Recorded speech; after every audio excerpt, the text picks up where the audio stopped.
Kumusta po kayo? Bago po ang lahat, first things first.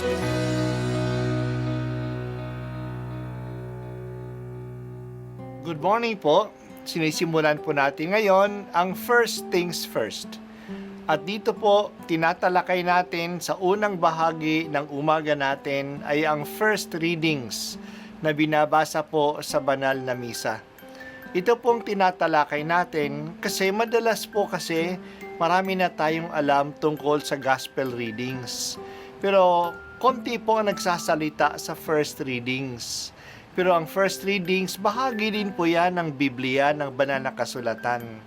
Kaya susubaybayan po natin ang mga first readings, basahin po natin at kuminsan kailangan ng basahin ng 2 o 3 beses bago maintindihan kasi hindi po tayo Ang sa pagbasa familiar mula sa mga aklat ni istorya Propeta at Samuel. sa mga kaisipan na tinatalakay dito. Noong mga araw na iyon, ang matatanda ng Israel ay nagsadya kay Samuel sa Rama at kanilang sinabi, "Matanda na kayo, ang mga anak naman ninyo'y ayaw sumunod sa inyong mga bakas.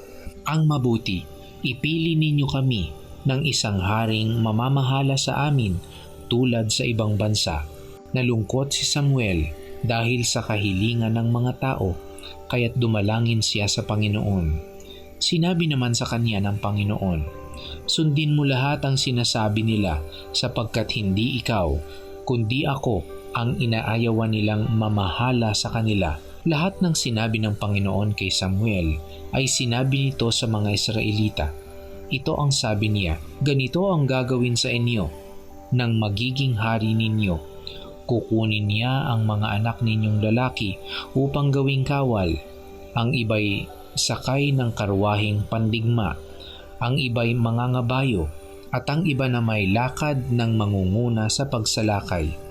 Ang iba'y gagawin niyang pinuno para sa 1,000 at sa 5,000. Ang iba'y itatalaga niya sa kanyang bukirin at sa gawaan ng mga kagamitan at karwaheng pandigma. Ang inyong mga anak na babae naman ay gagawin niyang manggagawa ng pabango, tagapagluto at tagagawa ng tinapay. Kukunin din niya ang pinakamagaganda ninyong bukirin, ubasan, taniman ng olibo at paaalagaan sa kanyang mga tauhan. Kukunin din niya ang 10 bahagi ng inyong ani sa bukid at ubasan para ibigay sa kaniyang mga pinuno at mga katulong sa palasyo. Kukunin niya pati ang inyong mga alila, babae at lalaki, ang pinakamagaganda ninyong baka, kabayo at asno. Kukunin din ang inyong kawan at kayo'y gagawin niyang alipin. Pagdating ng araw na yaon, idadaing ninyo sa Panginoon ang inyong hari na kayo na rin ang pumili, ngunit hindi niya kayo pakikinggan." Hindi rin pinansin ng mga Israelita ang sinabi ni Samuel. Sa halip, sinabi nila, "Kahit ano ang gawin sa amin, ay ibig pa rin naming hari ang mamahala sa amin. Sa gayon, matutulad kami sa ibang bansa. Pamamahalaan kami ng isang haring magtatanggol sa amin laban sa mga kaaway." Ang lahat ng ito'y sinabi ni Samuel sa Panginoon. Sinabi naman sa kanya ng Panginoon, "Sundin mo ang gusto nila. Bigyan mo sila ng hari."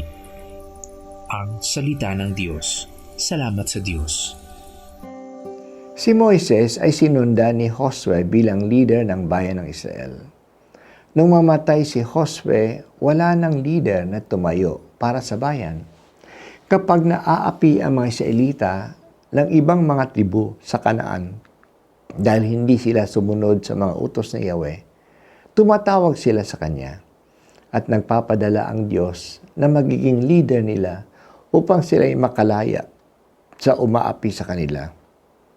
Ang mga leader na ito'y kinikilala na hukom kasi sila ang nagbibigay ng hatol sa mga problema ng bayan at sila rin ang hukom ang nagiging military commander upang talunin ang mga kaaway ng bayan.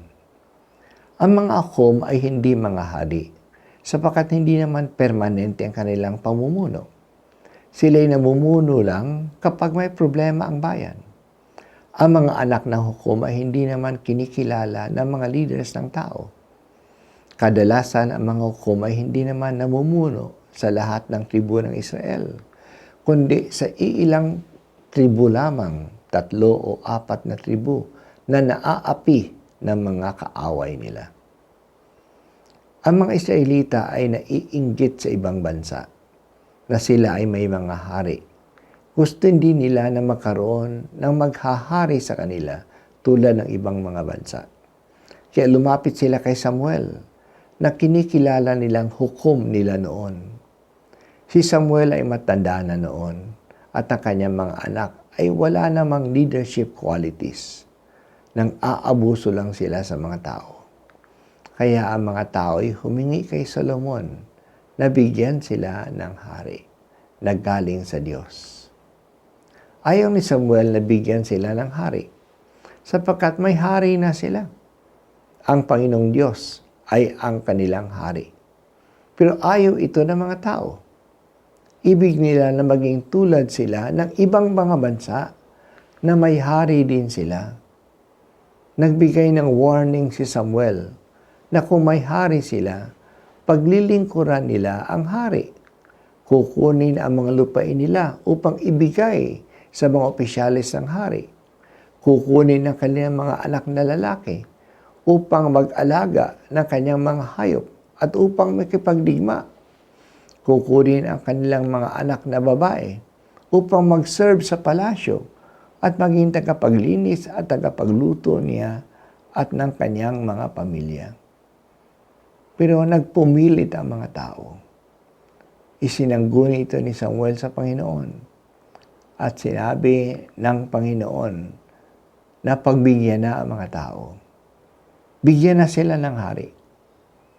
Hindi lang ang pamumuno ni Samuel ang tinatanggihan nila, kundi ang pamumuno ng Diyos sa kanila ngayon. Malaking pagkakasala ng mga tao. Nakikita natin dito ang hindi nila pagbigay ng pansin sa kahalagahan ng kanilang identity. Gusto nila na maging tulad ng ibang mga bansa. Kaya humingi sila ng hari. Pero ang bayan ng Israel ay hindi tulad ng ibang mga bansa.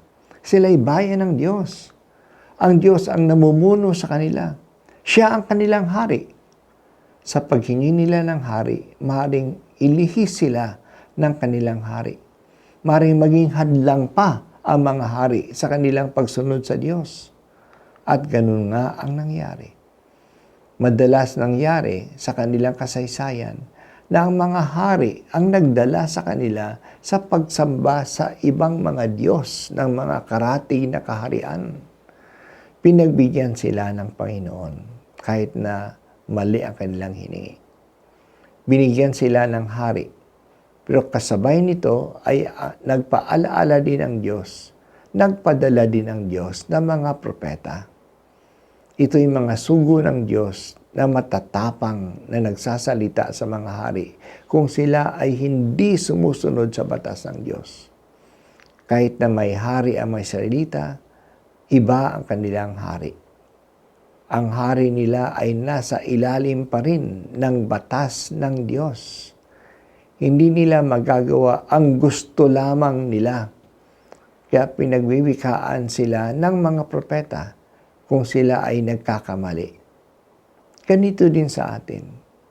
Ang mga leaders natin, pati ng sinumang presidente, ay nasa ilalim din ng batas. Lalo na ng batas ng Diyos. Hindi nila basta-basta magagawa ang gusto nila kahit na sila ay ang leader. Madaling abusuhin ang kanilang pamumuno. Kaya kailangan ng mga propeta na magsasabi sa kanila ng kanilang mga pagkakamali. Buksan mo po, Panginoon, ang aming mga mata na may maniwala sa pamamalakad mo sa amin ay matuwid. Ibig mo sa amin ay mabuti. Ang mahalaga ay hindi na maging tulad kami ng iba. Ang mas mahalaga ay sumusunod kami sa iyo.